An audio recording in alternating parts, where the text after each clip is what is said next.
तो भी घाला आहे. हो हो.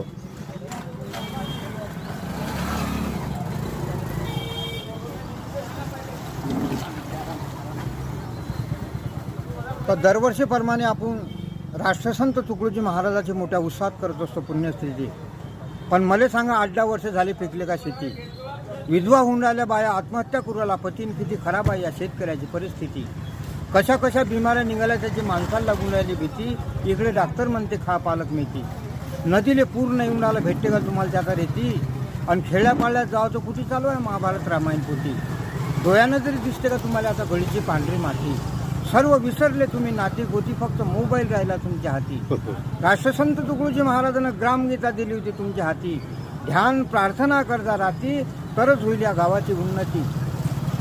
तरच होईल या गावाची उन्नती. तुम्ही सकाळी उठले की न्यूजपेपर वाचा लोकमत देशोन्नती.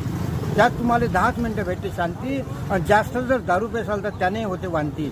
त्यासाठी सर्वाले करत असतो विनंती. ध्यान प्रार्थना करा तेच कामात येईल तुमच्या अंती. माणूस जगते कायच्यावर आशावर आणि जाते म्हटलं भाषावर. तुम्ही लोक नेता हाशावर आज शेतकरी चढून राहिले फाशावर. मी म्हणतो बायका लेकर ठेवता कोणाच्या भरोशावर. त्यासाठी म्हटलं काव द्या मिशावर आणि पहिला हक्क आहे तुमचा या देशावर. पण चढू नका त्या फाशावर. ज्याच्या भरोशावर आहे वाजा गाजा तो आहे बळीराजा. हवा पाणी कळकळता जिजा तरी भाजीपाला घेऊन येते ताजा ताजा. तो म्हणते कृषीप्रधान देश आहे माझा. पण आज काही लोकांना राहिल्याने लाजात ते खाऊन राहिले पिझ्झा. जय गुरु.